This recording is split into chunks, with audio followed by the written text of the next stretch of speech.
Hello दोस्तों, स्वागत है आपका हमारे यूट्यूब चैनल में। आज हम कवर करेंगे प्रैक्टिस सेट नवा, जिसमें हम एसएसटी के 10 प्रश्नों को कवर करेंगे।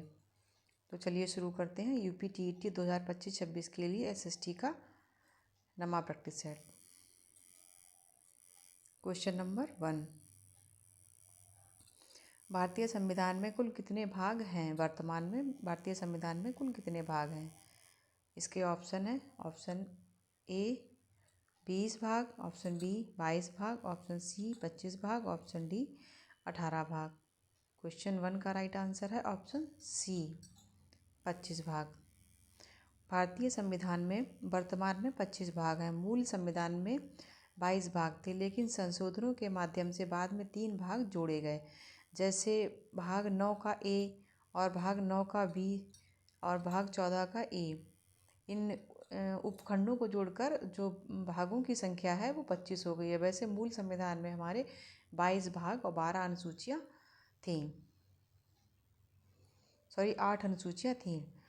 और अभी वर्तमान में हमारे संविधान में 25 भाग हैं। मूल संविधान में 22 भाग थे और वर्तमान में संशोधन करते हुए इनकी संख्या 25 हो गई है।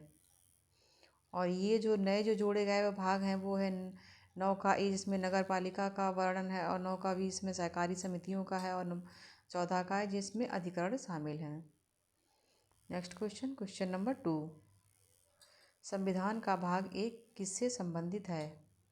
भाग 1, ऑप्शन ए नागरिकता, ऑप्शन बी संघ और उसका क्षेत्रफल, ऑप्शन सी नीति निर्देशक तत्व, ऑप्शन डी न्यायपालिका।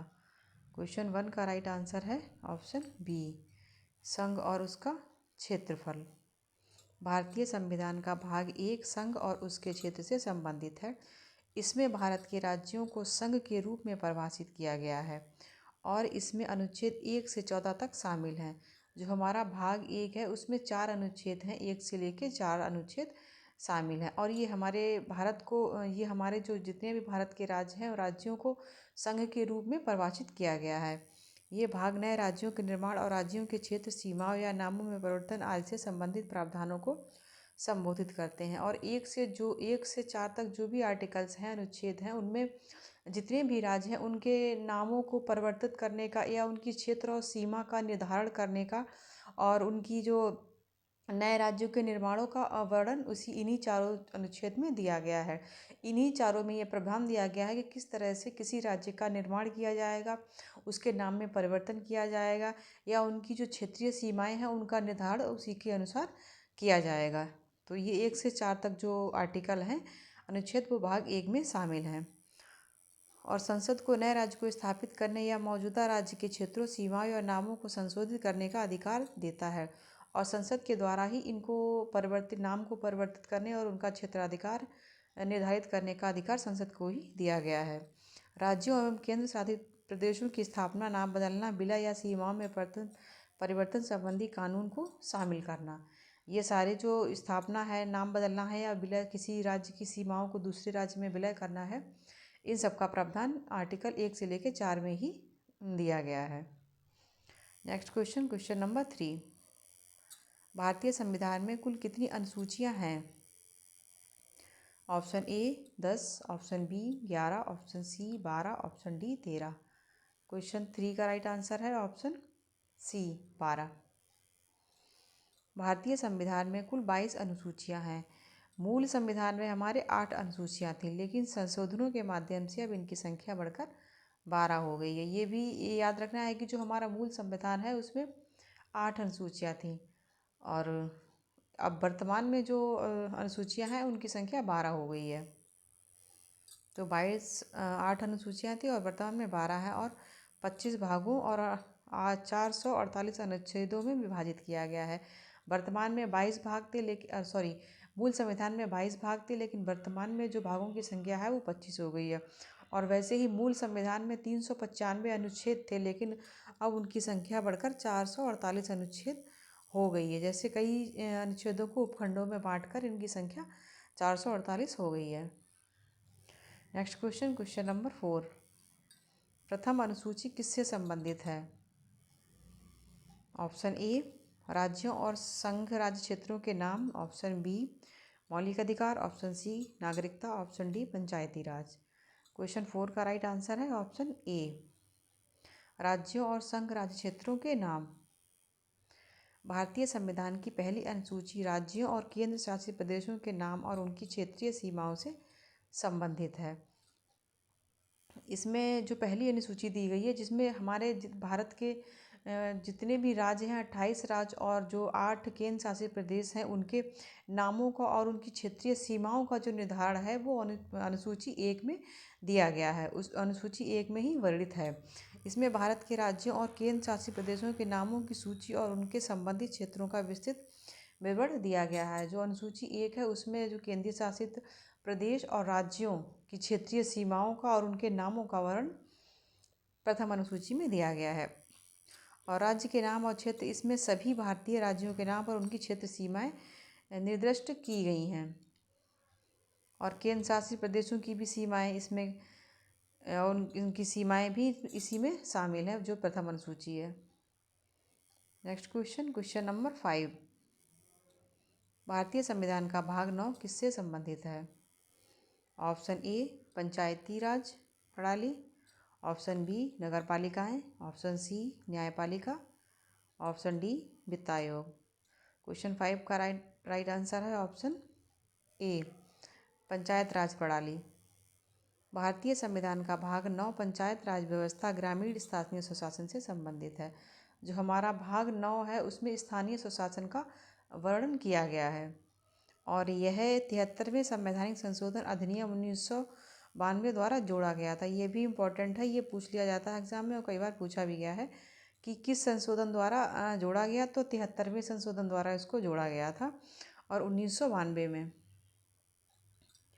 इसको जोड़ा गया था 73वें संविधान संशोधन द्वारा। और इसमें पंचायतों की संरचना, शक्तियाँ, कार्यप्रणाली के बारे में प्रावधान दिया गया है। जो भाग 9 है उसमें जो हमारी पंचायतें होती है, ग्राम पंचायतें और नगर पंचायतें जो होती है, उनकी जो शक्तियाँ हैं, उनकी जो कार्यप्रणाली है, उसका वर्णन भाग 9 में ही दिया गया है। पंचायती राज संस्था या ग्राम पंचायतों को स्थापित करने के लिए भाग 9 है उसको इसमें जोड़ा गया था। नेक्स्ट क्वेश्चन नंबर 6, हरित क्रांति के जनक कौन थे? Option A Mahatma Gandhi, option B Jawaharlal Nehru, option D doctor MS Swaminathan, option D Rajendra Prasad. Question 7 का राइट आंसर है डॉक्टर MS स्वामीनाथन। भारत में हरित क्रांति के जनक डॉक्टर MS स्वामीनाथन हैं, जिन्होंने 1960 के दशक में कृषि में उच्च उपज वाली किस्मों को पेश करके देश में खाद्यान्न उत्पादन को बढ़ाने में महत्वपूर्ण भूमिका निभाई। वैश्विक स्तर पर इस क्रांति के जनक नॉर्मन बोरलॉग थे। ये भी याद रखना है कि जो भारत में हरित क्रांति के जनक थे वो थे डॉक्टर स्वामीनाथन, MS स्वामीनाथन। लेकिन अगर वही पूछा जाता है कि अगर वैश्विक स्तर पर हरित क्रांति का वो किसने किया था, तो वो थे नॉर्मन बोरलॉग।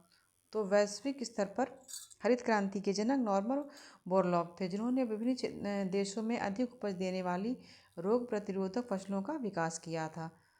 तो क्वेश्चन 7 का राइट आंसर है option C MS Swaminathan. Next question number 7, Bharat में गेहूं की खेती सबसे अधिक कहाँ होती है? ऑप्शन ए पंजाब व हरियाणा, ऑप्शन बी बिहार और Jharkhand, option C Uttar Pradesh, option D Assam और मिजोरम। क्वेश्चन 7 का राइट आंसर है ऑप्शन सी उत्तर प्रदेश। भारत में गेहूं की खेती सबसे अधिक उत्तर प्रदेश में होती है, जो देश का सबसे बड़ा गेहूं उत्पादक राज्य है, और इसके बाद मध्य प्रदेश और पंजाब जैसे राज्य आते हैं।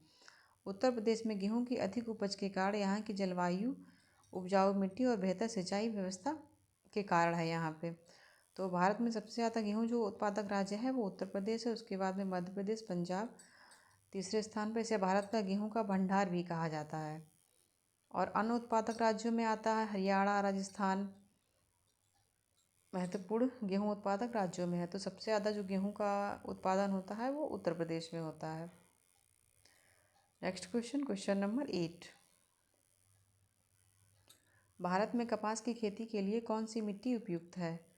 ऑप्शन ए लाल मिट्टी, ऑप्शन बी जलोढ़ मिट्टी, ऑप्शन सी काली मिट्टी, ऑप्शन डी बलुई मिट्टी।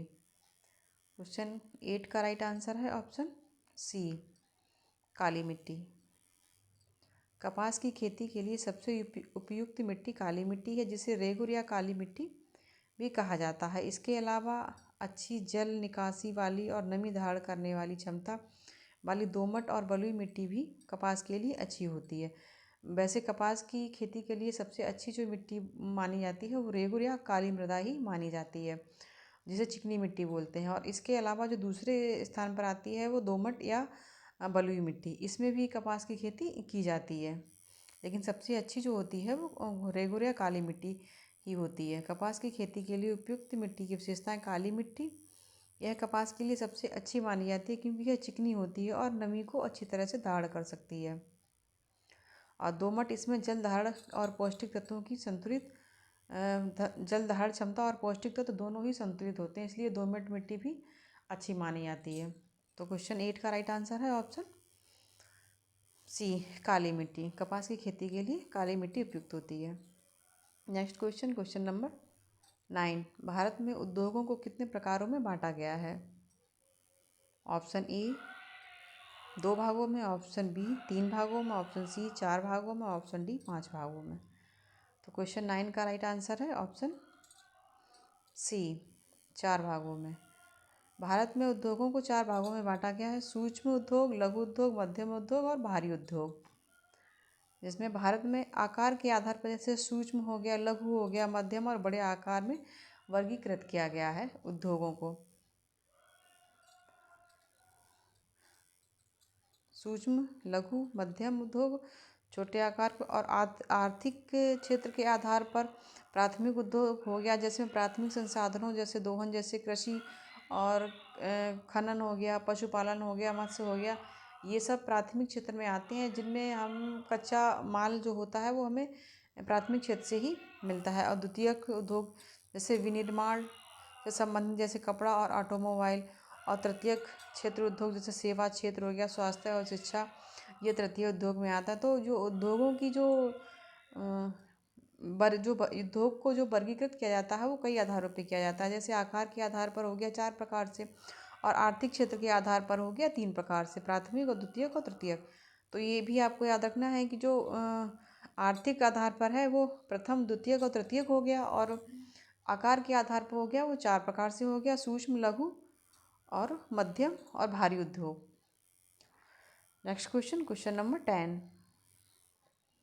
भारत का सबसे बड़ा उद्योग कौन सा है? ऑप्शन ए इस्पात उद्योग, ऑप्शन बी कपड़ा उद्योग, ऑप्शन सी चीनी उद्योग, ऑप्शन डी लोहा उद्योग। क्वेश्चन 10 का राइट आंसर है ऑप्शन बी कपड़ा उद्योग। भारत का सबसे पुराना और सबसे बड़ा उद्योग कपड़ा उद्योग है। इसकी जड़ें प्राचीन सभ्यता से जुड़ी हुई हैं, और यह आज भी देश के सकल घरेलू उत्पाद, निर्यात और रोजगार में महत्वपूर्ण योगदान देता है। जो कपड़ा उद्योग है वो प्राचीन काल से ही सबसे पुराना और सबसे बड़ा उद्योग माना जाता है, और वर्तमान में भी जो सबसे बड़ा उद्योग भारत का है वो कपड़ा उद्योग ही है, और ये सबसे पुराना भी है, क्योंकि यह उद्योग हजारों वर्षों से चला आ रहा है। इसकी शुरुआत जो हुई थी वो सिंधु घाटी सभ्यता के समय से ही, और जब कपास की बुनाई और रंगाई होती थी। तो कई हजार वर्षों से इसकी शुरुआत हुई है कपड़ा उद्योग की, जिसमें जब से कपास की खेती की शुरुआत हुई तब से ही कपड़ा उद्योग की भी शुरुआत हुई है। और वर्तमान में कपड़ा उद्योग भारत का सबसे बड़ा और संगठित उद्योग है, जो कृषि के बाद सबसे ज़्यादा लोगों को रोजगार प्रदान करता है। जो सबसे ज़्यादा जो जनसंख्या कार्यबल है वो कृषि में कार्यरत है, उसके बाद जो दूसरे स्थान पर आता है वो कपड़ा उद्योग आता है। तो जो भारत की जनसंख्या है वो दूसरा जो कार्यबल है वो कपड़ा उद्योग में ही है। तो जो कपड़ा उद्योग है वो भारत में सबसे बड़ा उद्योग माना जाता है। तो ये थे हमारे 10 क्वेश्चन। मिलते हैं नए क्वेश्चंस के साथ नए प्रैक्टिस सेट में। तब तक के लिए नमस्कार। ऐसे ही यूज़फुल वीडियो पाने के लिए हमारे वीडियो को लाइक और चैनल को सब्सक्राइब करें, ताकि हमारी हर वीडियो की नोटिफिकेशन आप तक पहुंचती रहे। धन्यवाद।